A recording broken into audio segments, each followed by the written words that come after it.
Hello, my name's Chris Cox. I'm a production manager with Toyota Gosei. I currently manage 3 departments in injection molding and assembly in our interior-exterior division. Today we're going to cover KanBan and why KanBan is important to you and your team members in their daily work. Okay guys, this is a KanBan. This is a TG philosophy. Basically it goes on every part we make. KanBan will have several different pieces of information on it. Number 1, it will have your part number on it. Every KanBan we make will have a part number listed. It will also have an item number and a barcode. Some of the KanBans aren't so important with the barcode. Shipping KanBans that go out the door are very important for the barcode. It will also contain your KanBan number. That's the number that's associated to the parts that you're producing.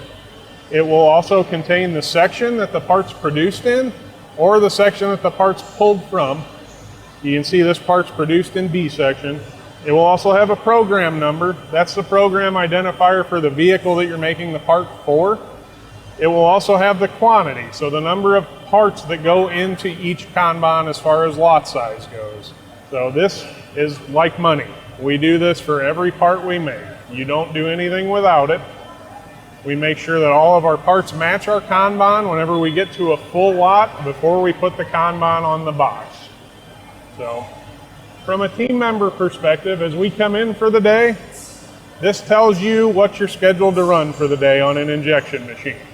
This style breaks it down into 3 different shifts. We've got A shift from 11 to 7, B shift from 7 to 3, and C shift from 3 to 11 p.m. This is a quick visual for management purposes. As a production manager, I can walk the floor and I can instantly tell whether this machine's on track, behind, or ahead of schedule by looking at the KanBan post. You can see here each slot's labeled with an hour. That will tell me if I'm running KanBans from the 7 a.m. slot at 9 a.m., my machine's 2 hours behind, so then we need to look at what we need to do to recover that. On an injection machine, you'll see here, there are KanBans in the slot for each hour. Injection machines versus assembly machines are a little bit different. Injection machines, we know every part's going to be made in a certain amount of time. We have targets for assembly, but assembly is a little more man-influenced on the cycle. So this injection machine, we can see here, we know every hour we can make 2 of these KanBan. So this process is scheduled accordingly. It's got 2 KanBan per slot for every hour. From a team member perspective, why this is important, this board will communicate if you're behind schedule or not. It will also communicate if there's a need for overtime for that day. Very quickly, very visually. Another thing it does is it alerts us to any changes in the production for the day. This machine currently is scheduled to run 1 KanBan all day. If there was a different KanBan scheduled, we'd use a blue paper clip placed here at the end of this KanBan run to alert the team member and the mold setup member that we're ready for a mold change. Currently no mold change is scheduled for this. This machine does not have interchangeable cores, but we would also use a clothespin system to identify a color change, which would be a white clothespin, and a core change, which would be a red clothespin. So several different communication methods here. We've also got an orange clothespin. This is one of our most important quality gates for an injection molding process. This is for a short time stoppage. We know 90% of the injection defects we make are generated at a restart. So this is a signal to the operator as well as the supervisor that this was a restarted part and the supervisor needs to intervene for a 4M before those parts are released to move down the street. Second thing you see in this work cell, this is a pegboard. So this is our number 1 gate at an injection process for preventing mixed KanBan. Our goal is 0 mixed KanBan. Very, very lofty goal, but as long as we're using our systems in place, it's a very achievable goal. So for the operator, their KanBan, they take an hour's worth of KanBan, they place it on the peg. There's 2 holes in the KanBan that line up with 2 pegs on the board. It tells the team member they have the correct KanBan. As an example, this is not a matching KanBan to that. And you can see the pegs don't line up. So that would be a stop call wait for a team member. Hey, my KanBan, I have a wrong KanBan. I need to make a stop call wait and let my supervisor know. So this specific piece is our #1 opportunity to stop flow out for KPM. So from an operator side, as a KanBan as you run, when you get a full lot size, you remove your KanBan from the peg, compare your part to your KanBan to make sure that the part numbers match, and then you can take your full KanBan and place it into its store. So, all right, so this area of the floor is our KanBan sorting station. So, I said the peg system is our #1 tool to prevent flow out on mixed KanBan. The most important part of the peg system from a supervisor and a manager standpoint is that our team members get the correct KanBan every time. In order to make sure that happens, we have this area, which is a sorting station for all the KanBans produced in this section. You can see, similar to our peg system on the injection machine, these all have a master KanBan as well as the pegs to line up with. So, as processes downstream from us pull parts, they take the KanBan, they return them to the section that the KanBan is produced in. From there, the supervisor, normally once a day, once a shift, will come through, collect all the KanBan that came back from the day, and sort them. They use the peg sorters here to ensure that they're making sure that the KanBans go to the correct home. That way, when they go to schedule their next processes, there's no chance of the operator getting an incorrect KanBan. So if we can keep the operator from receiving an incorrect KanBan, they can't use an incorrect KanBan. So from this point, supervisors would take the KanBan back, place it onto the corresponding peg, and then later in the day or first thing in the morning, they'll go through using this to schedule their line, and they've got the assurance that they know they did what they were supposed to do with sorting the KanBan, therefore their team members cannot get an incorrect KanBan. All right, so earlier we looked at an injection machine with the yellow KanBan. Now we'll take a look at an assembly. A little bit different, but same idea as far as practice goes. So we've got our assembly KanBan with our peg system, as well as a KanBan scanner in place. KanBan scanners are kind of the wave of the future as we move into a more IoT connected situation. This KanBan scanner will actually do the work of the peg system and won't allow you to use an incorrect KanBan in the assembly system. The machine actually scans the KanBan to ensure you're using the correct KanBan. But this process is making a side molding for a console box. So as the operator takes a part from the injection machine, all the same KanBan rules apply. The only difference is they place their KanBan here. Two things this does is it allows the machine to recognize when we reach a full set. The lot size on this KanBan is 44 pieces. This is locked in until we reach 44 good pieces. So it won't allow you to label a partial box unless there's supervisor intervention. If you have a partial, stop, call, wait, something like that. From that point, the operator puts their KanBan into the scanner, and then they'll proceed with their process. They take their part, place it in the fixture. They've got a couple red clips that they'll add to it, and then they'll pack the part. When they reach their full lot size on their KanBan, this will release and allow them to compare their part to their KanBan and then put their label on the box. This KanBan is a little bit different from the ones we looked at previously. This is a finished good KanBan. So finished good KanBan color coding, kind of all over the board. The one good standard is pink would be a left-hand part, blue would be a right-hand part. After that, kind of runs any color of the rainbow other than white and yellow. White and yellow signify yellow's in process, white's a conveyance KanBan. This would be finished good. So from this point, the operator takes a KanBan, labels their full box, and then sends it out into the store area for shipping to pull it for shipment. A couple things that we run into with operators, sometimes we do generate a partial. The goal is no partials. As long as we tag it correctly with a special label, this is a KanBan. It doesn't say a part number, however, it's got a cutout that allows you to see part number, KanBan number. This would alert whoever's pulling these parts to not pull this. It's a partial container. We've also got a 4M KanBan. That would signify something happened with the process, man, method, machine, material. we need to check the parts before we allow them to flow out to the next process to ensure that the parts are good parts and ready to go to the next process. Okay guys, so this is an E-card. It's another name for a KanBan. It looks different than a lot of the KanBans that we use internally, however it communicates all the same information. So the second thing this does is it's a tool for our shipping department. It tells them what the part is, and this is a label that our customer transmits. The KanBan circle, normally, production KanBan come back to the production department before they move to the next department. So a department would put a label on it, take the production KanBan off and leave it in a bin for the supervisor to sort. This is a little different. This gets transmitted to us once daily by the customer to communicate their orders for the day. It's got a lot of information on it.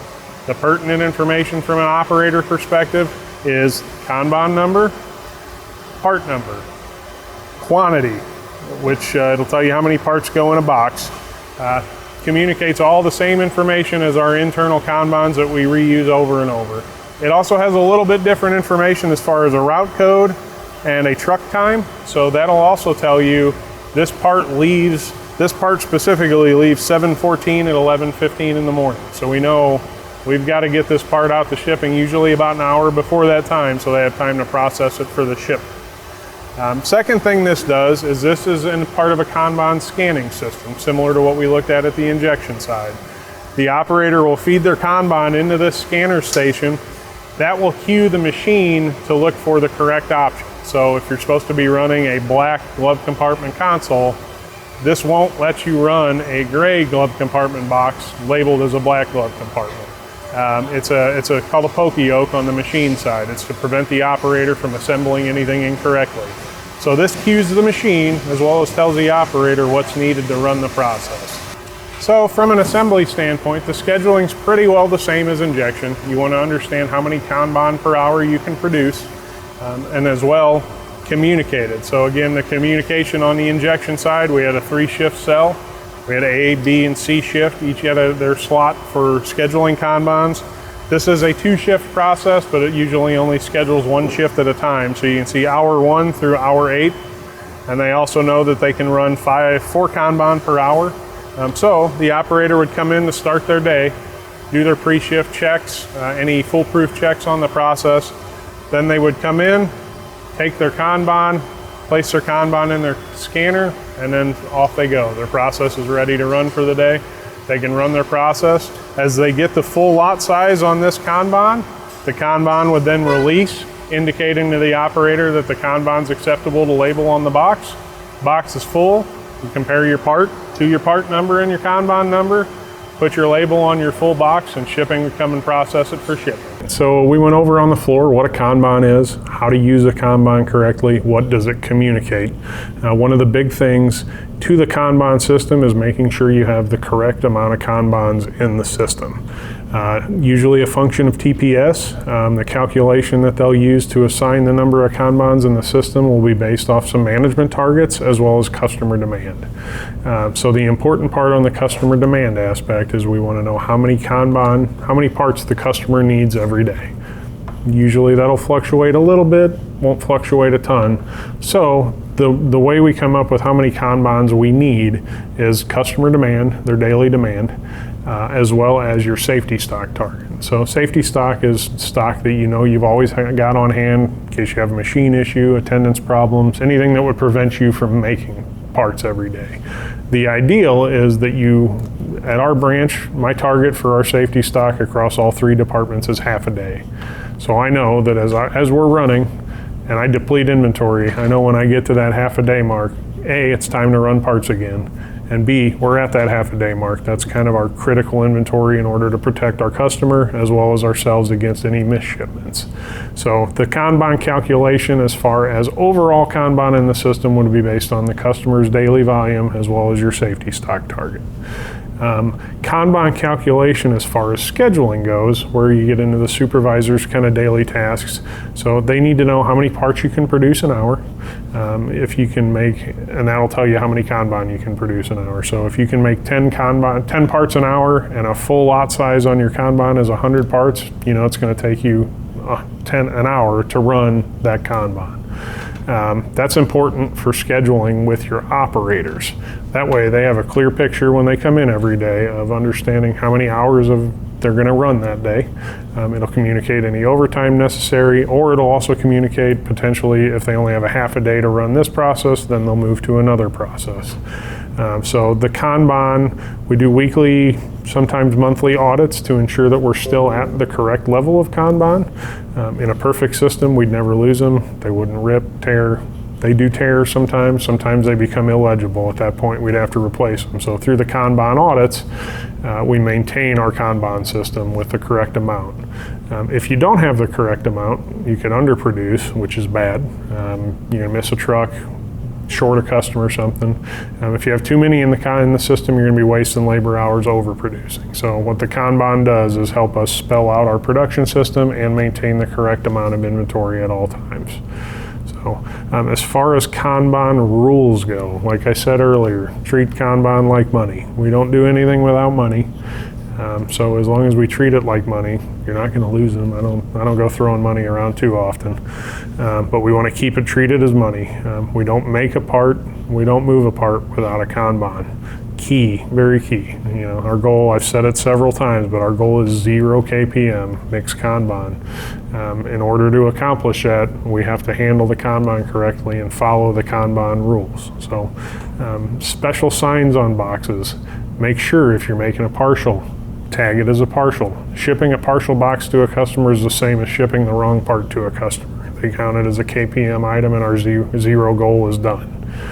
Another thing with special cards, if there are parts that are questionable or you're awaiting a disposition from a quality engineer, mark it with a KanBan. That way there's no risk to shipping the parts. You know, we occasionally have some parts where the quality's in question or we're not sure, maybe looking for a boundary on a part.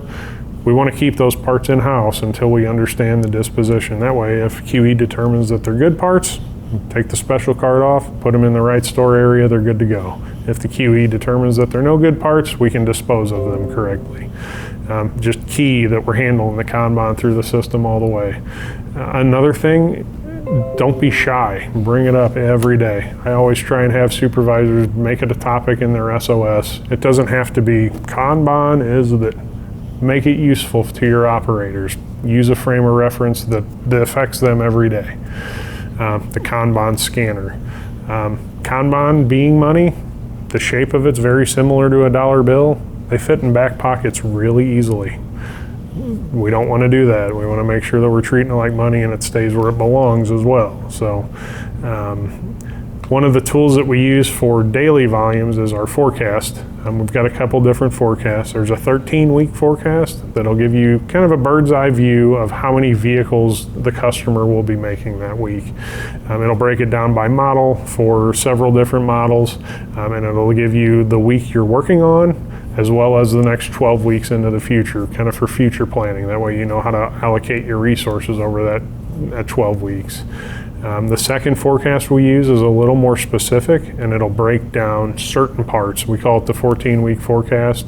That will give you a rundown weekly by part number for finished goods. I always throw that asterisk in there because it's finished good based. So if you're making in-process parts, it won't give you any information. You have to know where your in-process parts go in the final shipped assembly or injected part to understand how many based off of that forecast. So another tool in the toolbox for our supervisors and management is the load plan.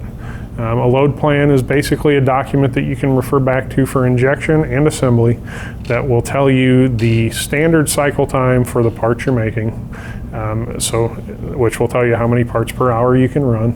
It'll also usually tell you the run time that's expected of those parts. So if you have a part that's expected to run 10 hours a day, you know that you need to plan operator support for those 10 hours. It'll break it down normally by machine or by assembly machine.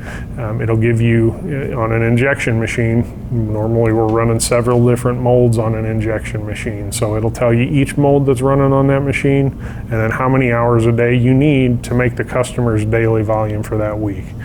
That in turn will lead you into your man-machine ratio, which is another important aspect for supervisors and managers to look at. Your man-machine ratio will tell you how many people you need to make those parts. So if you have an injection machine and the injection cycle time is 60 seconds, and the operator only spends 30 seconds inspecting the part, packing the part, moving the part, the man-machine ratio at that point is 50%. That means half of that time that operator has available where there's no value added at that point. They've got 30 seconds every 60 seconds that there's something else we can look for them to do. I know there's a lot of injection machines that you can put a smaller assembly on to utilize some of those man hours. Whereas on the other side, if you've got a 60-second part and your cycle time 61 seconds, you're overburdened at that point. You know that that operator won't be able to keep up with that machine successfully because it takes them longer to do the job than it takes for the machine to make a part. So at that point, that's when you raise a flag with your TPS guy, TPS person, to ensure that they're investigating how to spread that load out and make it feasible either for one operator to run it or how to rearrange the work cell to include another operator to assist with that. So. All right, ready when you are. Okay. So as a management group, KanBan is a foundational system to the operation of Toyota Gosei on a daily basis. We need to make it important every day through your actions as well as through how you follow up and hold your people accountable. KanBan, our goal is 0 KPM, no mixed KanBan. Pretty lofty goal, but as long as we're following the systems that we laid out, we can hit it very easily. To communicate to your operators, try and make it a point daily to use something. Doesn't have to be anything groundbreaking, just something to reinforce that the KanBan are important. We don't do anything without a KanBan. Make sure we're using our special cards correctly and when they're needed. We want to make sure that nothing moves without a KanBan, nothing's made without a KanBan. Operators need to stop call wait if there's an issue with a KanBan. If they have an incorrect KanBan or they run out of KanBan, that would be a stop call wait situation for their supervisor or manager to step in to help them manage that situation as it comes up. We need to, one of the analogies I always use for KanBan, our goal is no mix KanBan. If you're going to McDonald's for lunch and you order a quarter pounder, when you leave with a fish fillet, you're probably not going to be very happy when you stop to eat it. So I think that's something everybody can relate to. That's how our customers look at it. If we ship them an incorrect part and it hits their line, there's a potential for a line stoppage. We don't ever want that to happen. So we need to make sure as management that we take KanBan seriously, we practice it, and in our actions daily show that it's important to our team. Our supervisors daily make a small point of discussion about it every day, highlighting maybe a unique situation you may have that deals with KanBan. Another thing you can do during your How's My Process check is talk to an operator. Ask if they've had any trouble with KanBan, something going on maybe that doesn't come up every day. But again, just one of the most important things we do with product is making sure that the customer gets the right product on time. KanBan is key to that. Without KanBan, we wouldn't be able to maintain that and we wouldn't be able to achieve our 0 KPM goal. So to wrap up on KanBan, a few things that we do. If you think of KanBan like money, we don't do anything without it. So we don't make a part, we don't move a part without a KanBan on it, so that the next process downstream knows what the part is. Our goal as a company is 0 KPM, mixed KanBan. Very achievable goal as long as we do what we say we're going to do. So I hope you guys find something useful out of this video today and take it forward with you in your journey with KanBan. So thank you very much.